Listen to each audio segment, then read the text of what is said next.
नमस्कार, मैं हूं अंकुर। आप देख रहे हैं सत्य हिंदी का न्यूज बुलेटिन। एक नजर डाल लेते हैं अब तक की खबरों पर। गजा में पत्रकारों की मौत पर कांग्रेस सांसद प्रियंका गांधी के बयान के बाद भारत में इजरायल के राजदूत ने प्रतिक्रिया दी थी। इसके बाद अब कांग्रेस प्रवक्ता सुप्रिया श्रीनेत ने भी इस पर टिप्पणी की है, नाराजगी जताई है। सबसे पहले प्रियंका गांधी ने एक्स पर लिखा था, अल जजीरा की 5 पत्रकारों की निर्मम हत्या फलस्तीन की जमीन पर किया गया एक और घिनौना अपराध है। इसके बाद इस पोस्ट पर इजरायली राजदूत रूवेन अजार ने एक्स पर लिखा, शर्मनाक तो आपका धोखा है। इजरायल ने हमास के 25,000 आतंकवादियों को मारा है। इजरायल ने गजा में 20 लाख टन खाद्य सामग्री पहुंचाई है, जबकि हमास ने उन्हें जब्त करने की कोशिश की है, जिससे भुखमरी की स्थिति बनी है। अब इजरायली राजदूत के इसी बयान के बाद सुप्रिया श्रीनेत ने लिखा, मिस्टर एम्बेसडर, आपको भारत के एक सांसद को जवाब देते समय अपनी भाषा और लहजे का ध्यान रखना चाहिए। ये बिल्कुल अस्वीकार्य है। उन्होंने कहा कि भारत 1988 में फलस्तीन को मान्यता देने वाले पहले देशों में से एक था और 1974 में फलस्तीनी लोगों के एकमात्र वैध प्रतिनिधि के रूप में PLO यानी फलस्तीन मुक्ति संगठन को मान्यता देने वाले पहले देशों में से एक था। लगातार सभी सरकारों ने इस रुख और नीति का पालन किया है। उन्होंने कहा कि इसलिए कृपया हमें भाषण ना दें और ये उम्मीद बिल्कुल ना करें कि हम आंखें मूंद लेंगे जब लोगों का नरसंहार हो रहा हो और छोटे बच्चों को भूखा रखा जा रहा हो। इसके बजाय आपको शर्म आनी चाहिए। गजा में पत्रकारों की मौत पर कांग्रेस सांसद प्रियंका गांधी के बयान के बाद भारत में इजरायल के राजदूत ने प्रतिक्रिया दी। इजरायली राजदूत रूवेन अजार ने कहा है कि शर्मनाक तो आपका धोखा है। इजरायल ने हमास के 25,000 आतंकवादियों को मारा है। उन्होंने आगे कहा कि नागरिकों के पीछे छिपना, बाहर निकलने या सहायता लेने की कोशिश कर रहे लोगों पर गोली चलाना और रॉकेट दागने जैसी हमास की घिनौनी रणनीतियों की वजह से मानव जीवन का नुकसान हुआ है। इजरायल ने गजा में 20 लाख टन खाद्य सामग्री पहुंचाई है, जबकि हमास ने उन्हें जब्त करने की कोशिश की, जिससे भूख की स्थिति बनी। भारत और चीन अगले महीने से सीधे हवाई उड़ान सेवा फिर से शुरू कर सकते हैं, ऐसा रॉयटर्स ने मंगलवार को बताया है। यह कदम दोनों देशों के बीच रिश्तों में सुधार का संकेत माना जा रहा है। रिपोर्ट के अनुसार भारत सरकार ने एयर इंडिया और इंडिगो जैसी एयरलाइनों से कहा है कि वो जल्दी से जल्दी चीन के लिए उड़ानें शुरू करने के लिए तैयार हो जाएं। कोविड-19 महामारी के बाद से दोनों देशों के बीच सीधे हवाई संपर्क बंद था। भारत और चीन के रिश्ते जून 2020 में पूर्वी लद्दाख के गलवान घाटी में सैनिकों के बीच हुई जानलेवा भिड़ंत के बाद तनावपूर्ण हो गए थे। अमेरिका ने बलूचिस्तान लिबरेशन आर्मी यानी BLA और द मजीद ब्रिगेड को विदेशी आतंकवादी संगठन घोषित किया।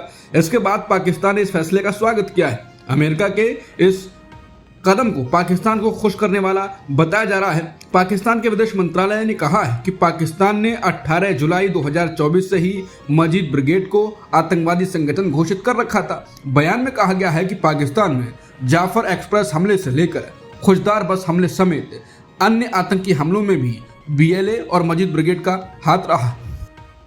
कांग्रेस ने सुप्रीम कोर्ट की सुनवाई का एक वीडियो ट्वीट किया है और साथ में लोगों के बयान भी। इसके साथ ही लिखा है कि सुप्रीम कोर्ट में आज बिहार से कुछ लोग पहुंचे।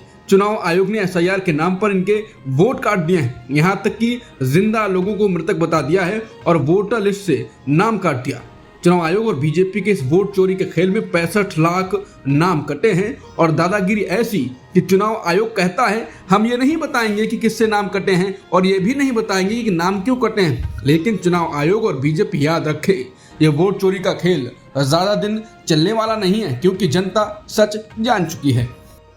TMC सांसद अभिषेक बनर्जी ने चुनाव आयोग की ओर से जारी स्पेशल इंटेंसिव रिवीजन की प्रक्रिया को लेकर मंगलवार को बहुत बड़ा हमला बोला।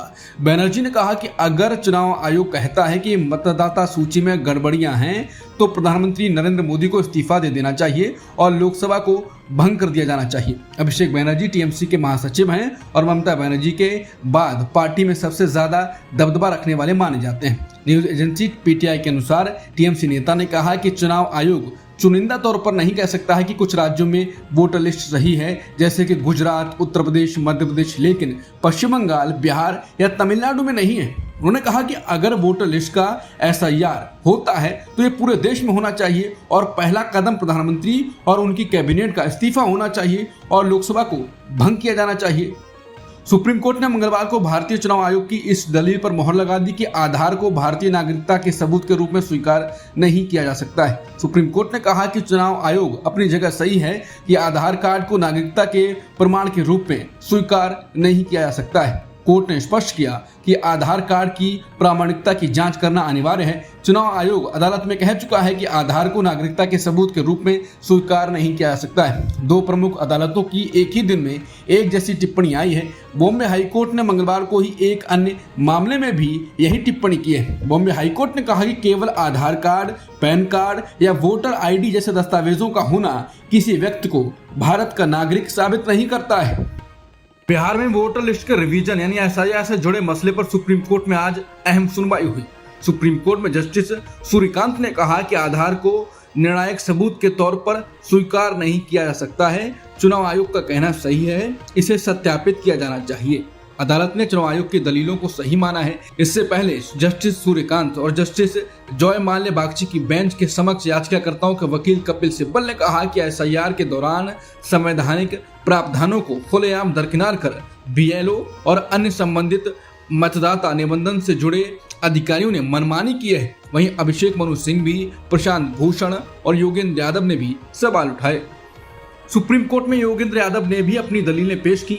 योगेंद्र यादव ने कहा कि चुनाव आयोग द्वारा बिहार की वोटर लिस्ट में जो स्पेशल इंटेंसिव रिवीजन यानी SIR किया गया वो पूरी तरह से असफल रहा और उल्टा नुकसान पहुंचाया है। योगेंद्र यादव ने कहा कि पूरी दुनिया में चुनावी सूची की सटीकता नापने का सबसे सही तरीका ये होता है कि वयस्क आबादी की संख्या को रजिस्टर्ड वोटरों की संख्या से तुलना किया जाए।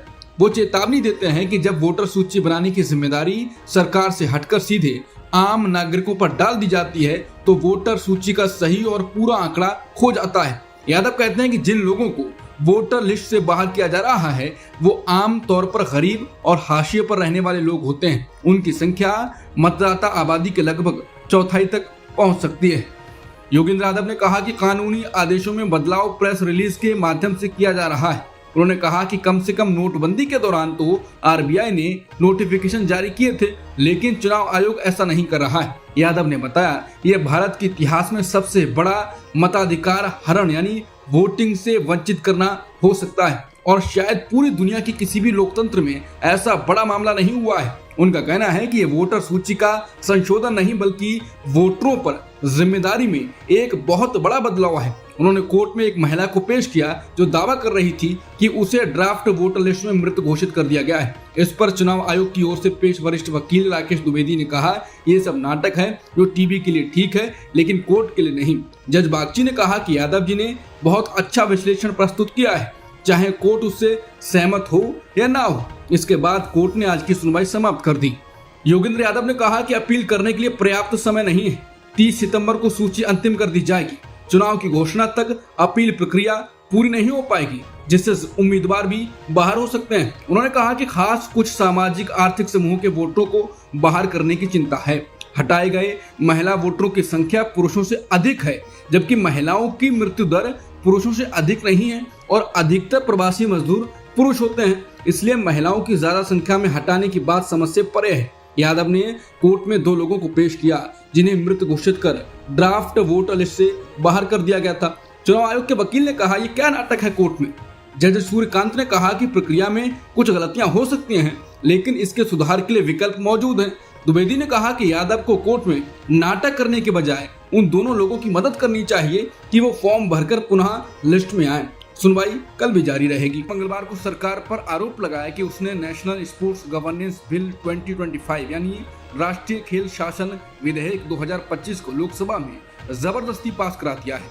कांग्रेस का कहना है कि इस कानून से खेल प्रशासन पूरी तरह से केंद्र के हाथ में आ जाएगा और इसका नकारात्मक असर होगा। कांग्रेस के महासचिव जयराम रमेश ने आरोप लगाया कि भारतीय क्रिकेट कंट्रोल बोर्ड यानी BCCI को इस बिल से सबसे ज्यादा फायदा मिलेगा और उस पर देश के कई कानून जैसे सूचना का अधिकार यानी RTI कानून लागू नहीं होंगे। उन्होंने कहा कि राष्ट्रीय खेल शासन विधेयक 2025 को कल लोकसभा में जबरदस्ती पास किया गया और आज शायद राज्यसभा में इसी तरह पास कर दिया जाएगा। इलाहाबाद हाईकोर्ट के जज जस्टिस यशवंत वर्मा को पद से हटाने के प्रस्ताव पर लोकसभा अध्यक्ष ने एक जांच समिति का गठन किया। ये समिति जस्टिस वर्मा पर लगे आरोपों के आधारों की जांच करेगी।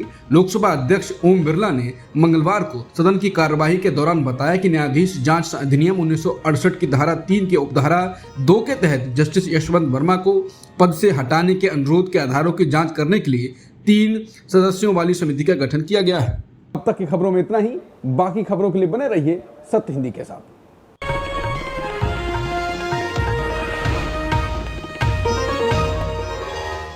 Copyright disclaimer under Section 107 of the Copyright Act 1976. Allowance is made for fair use for purposes such as criticism, comment, news reporting, scholarship, and research. Fair use is a use permitted by copyright statute that might otherwise be infringing.